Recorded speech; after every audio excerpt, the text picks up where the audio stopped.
Guys মাথা পুরো ব্যথা করছে গাইস। গাইস তো গাইস আজকে আমি এমন একটা ভয়ানক জঙ্গলে এসেছি। এই জঙ্গলের পিছনে নাকি অনেক বড় একটা রহস্য আছে। তো গাইস এই জঙ্গলে নাকি আজ থেকে 12 বছর আগে একটা বিয়ের কন্যা রাত্রে বেলায় সুসাইড করে মারা গেছিল। এই জঙ্গলে আসার মূল কারণ হচ্ছে মেয়েটার আত্মা নাকি এই জঙ্গলে এখনো ঘুরপাক করে, আর সেটা দেখার জন্যই আমি এসেছি। তো গাইস তোমরা তো ভিডিওর ইন্ট্রো দেখে বুঝেই গেছো যে আজকে আমি কোথায় যাচ্ছি। তো জঙ্গলটা তোমাদেরকে একবার দেখিয়ে দিই, দাঁড়াও। এই দেখো, দেখতেই পারছো জঙ্গলটা কত ভয়ানক লাগছে। আর আমি এখন আছি মানে জঙ্গলটার সামনে, ঠিক আছে, ভিতরের দিকে যাব। তো ব্লগটা শেষ পর্যন্ত দেখতে থাকো, আশা করি অনেক অনেক মজা পাবে।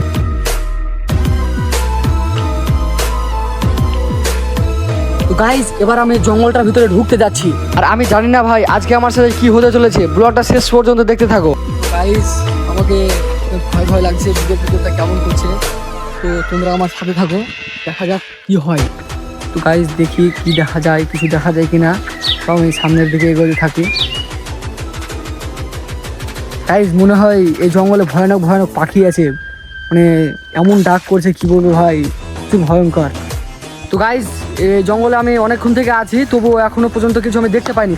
আরে ভাই কি তো আওয়াজ হলো? গাইস মনে হচ্ছে গাছে কি একটা মেরেছে, চলো দেখা যাক।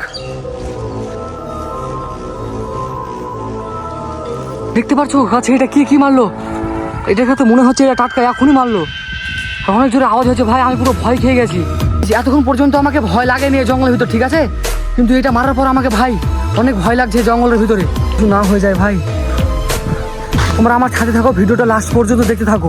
গাইস এই জায়গাটা মনে হচ্ছে আমার জন্য সুবিধা নাই, তা আমি এই জায়গাটা থেকে বেরিয়ে যাবো। গাইস ও মাথা ঘুরছে গাইস, আল্লাহ কি হলো গাইস, পুরো মাথা ঘুরছে আমার, আল্লাহ।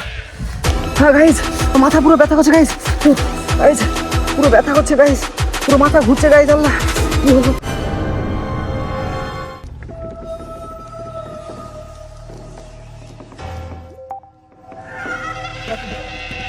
তো গাইস আমার সাথে কি ঘটেছিল আমি নিজেও বুঝতে পারছি না ভাই। তো এখন পুরো সন্ধে হতে যাচ্ছে, তো আমি আর এই জায়গাতে থাকবো না ভাই। এই এক্সপেরিমেন্ট করতে যে আমার মনে হয় জীবনের সাথে লাখা লেগে গেছিলো ভাই, এই এক্সপেরিমেন্ট আমি আর জীবনে কোনোদিন করবো না ভাই, আমি এখান থেকে বেরিয়ে যাই। তো গাইস এই জঙ্গলে আমি আর কোনোদিন আসবো না, আমাকে অনেক ভয় লেগে গেছে ভাই। গাইস ওই দেখো দেখো দেখো, দূরে একটা লাল শাড়ি বোঝা যাচ্ছে ভাই। ভাই মনে হয় মেয়েটার আত্মা মনে হয় এখনো ঘোরাফেরা করে ভাই, লোকেদের কথা মনে হয় সত্যি ভাই। এই জায়গাটা আমার জন্য সত্যি ভয় করে যাচ্ছে ভাই, এই জায়গাটা আমি থাকবো না।